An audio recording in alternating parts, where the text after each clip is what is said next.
This is not going to be a FAFO video. Let's not do that here, but I am going to be discussing some pretty devastating news for deep red Nebraska.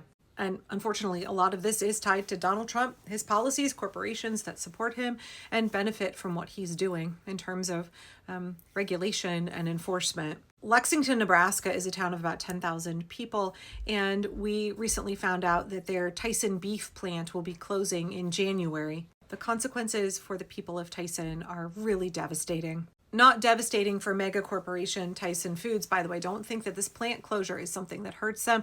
Their stock is up, 6% after announcing that this plant is going to be closing. Don't forget that the top 1% control 50% of the stock market in this country. So when you hear stock prices are up, who does that benefit?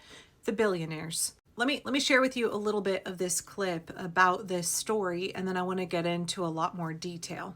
Been in a place where you can just feel the pain and the anxiety. That's what it feels like being here in Lexington, Nebraska. This is a town of under 11,000 people, and 3,200 will lose their jobs on January 20th when the Tyson plant in town closes.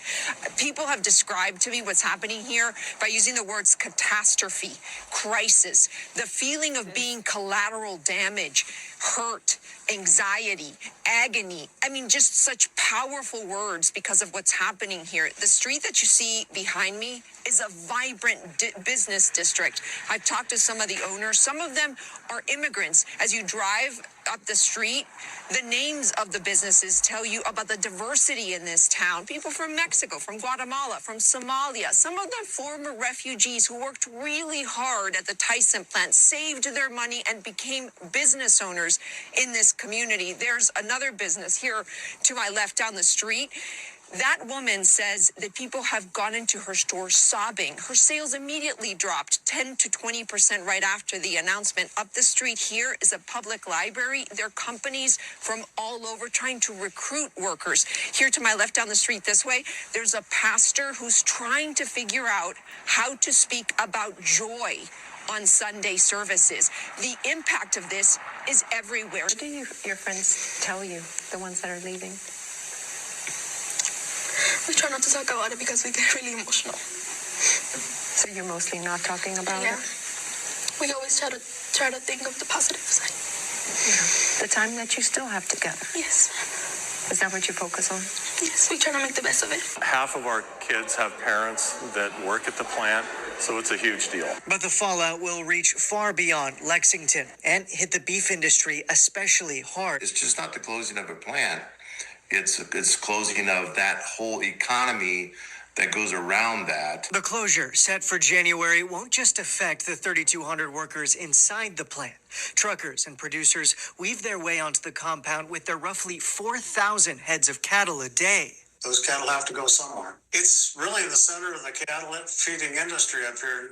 Okay, a couple of things going on there that I want to make really clear. That reporting made it sound like this is a really diverse town and that there's a lot of immigrants. And I just want to explain a little bit of the demographics of Lexington, in particular, the county, Dawson County, where Lexington is located. That county is 73% white, about 5.5% black, and about 26% other races. There are a fair number of immigrants there. Dawson County, however, went, I believe it was 82% for Donald Trump in the last election, 82.3% for Donald Trump. This is a deeply, deeply Republican county.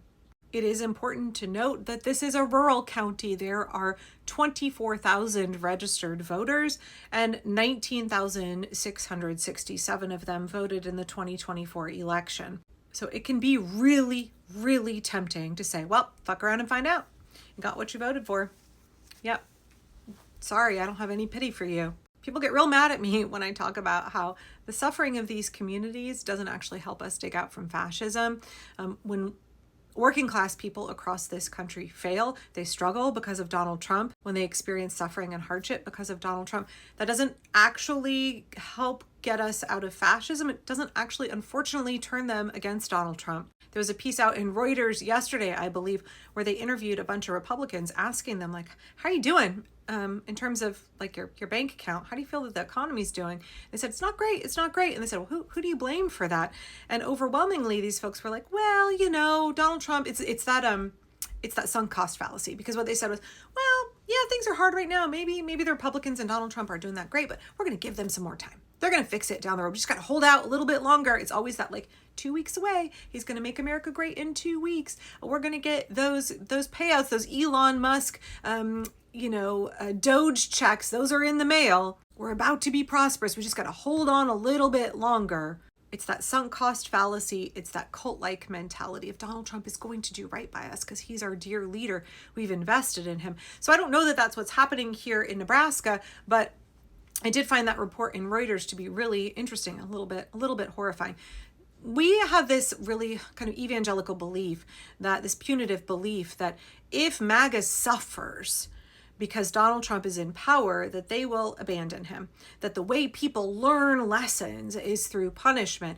And I've broken down that fallacy pretty hard over a lot of videos about parenting. Like, people don't actually learn through punishment. That's not an effective means to get people to change their mind. So when we see things like this Tyson plant going out of business and 3,200 people in a town of a little over 10,000 losing their jobs, that's devastating. Nebraska's already really, really effed because of what Donald Trump has done to USAID and all kinds of other farm funding through the Department of Energy and elsewhere, that he's just ended a whole lot of programs and taken back a whole bunch of grant money. And that's been really bad for Nebraska's farmers.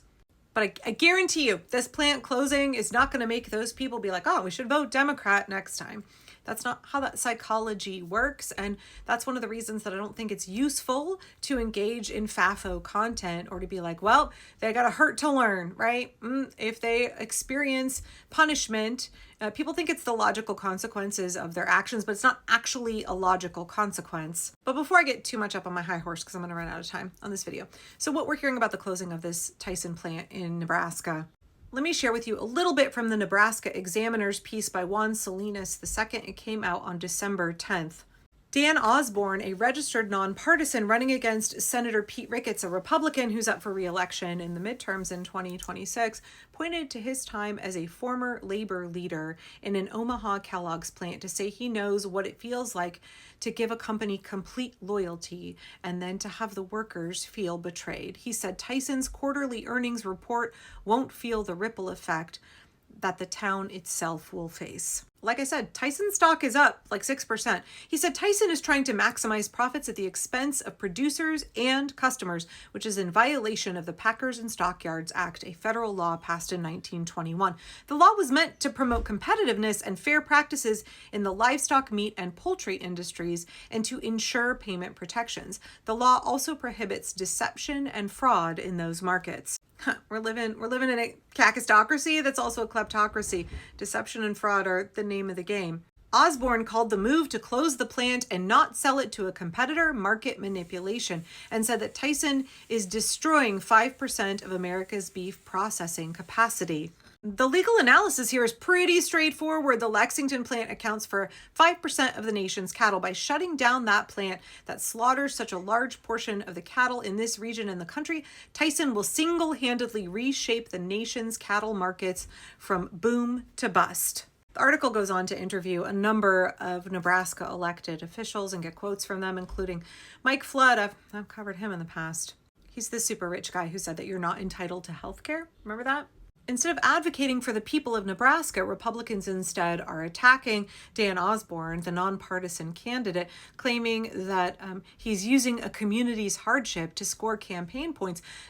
Osborne says, no, what he's doing is trying to advocate for the workers because none of the other elected officials in the state are doing that. Let's be really clear here. Donald Trump has no intention of making America great again for working class people. The Republicans have no intention of advocating for working class people and helping you have good, safe jobs, have fair wages, a good quality of life, access to education for your kids, health care, some measure of comfort. The Republicans don't want you to have less stress and more prosperity. They care about enriching themselves and corporations. Multiple elected officials quoted in this article, like, y'all, they are the 1%. Of course, they're going to support policies that allow mega corporations to manipulate the market in a way that costs workers their job and ramps up prices for us at the grocery store. This is what America is under Republican control. There's no loyalty to their own voters. There's no loyalty to democracy.